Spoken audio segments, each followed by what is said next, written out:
Здравей, Ники! Благодаря ти, че ще участваш в това видео. Можеш ли първо да се представиш? Да, разбира се, казвам се Николай Златков и съм в момента управител на конна база Дворен. Много ни е приятно. Искам да ти задам няколко въпроса. Първият въпрос е за малко повече информация за базата. Кога е построена тя и от кога оперира като конна база? Като конна база в този си вид оперира от около 4 години. Но базата е много стара, вече на над 30 години. Построена е по държавно време. Тя е била за отглеждане на мъжки животни, жеребци, бици и кочове, за подобряване на местното животновъдство. Затова местните я знаят като бивша осеменителна. И колко коня има в момента? В момента отглеждаме само коне тук и имаме над 50 коня. А с колко започнахте в началото? Започнахме с около 15-тина. Другия въпрос е как така ви дойде тази идея да започнете с конна езда тук и да основете всъщност конната база? Значи нямали сме го като оформена идея. Просто тук съвсем случайно разбрахме, че мястото се продава и се раздържавява. Имаше по едни програми, раздържавяваха и продаваха такива бивши държавни собствености.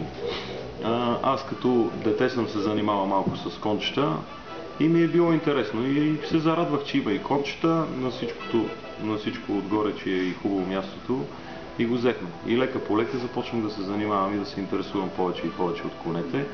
И още от началото не ми е минавало и през ум да ги махнем конете и да се занимаваме само с нещо друго.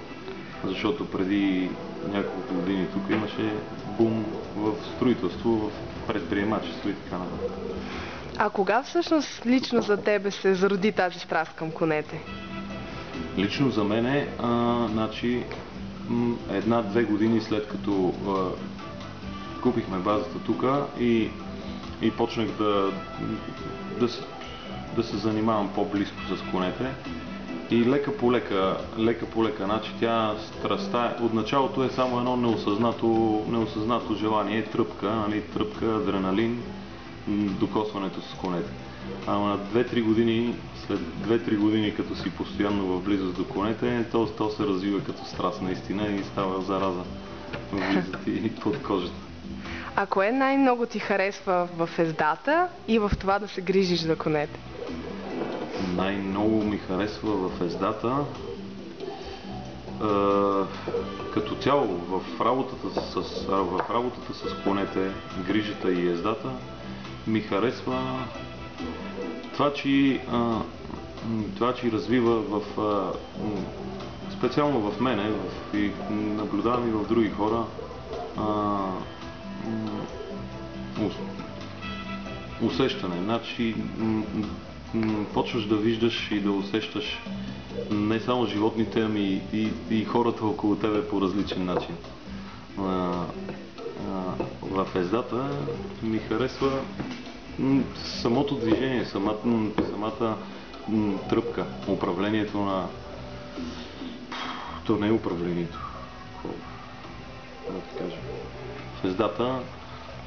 Отборната работа с коня. Да. Екипната работа с коня. Трябва да се усещате с коня. Трябва да се научиш да усещаш коня. Иначе само езда не става. И последен въпрос. Какво мислиш за клубът по конна езда към Американския университет, с които работите вече втора година? Да.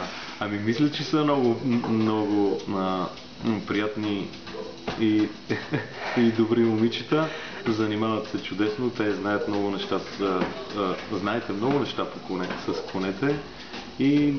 И се радвам, че давате и заразявате и много други млади хора покрай вас да се докоснат до конете и да почувстват какво е това нещо.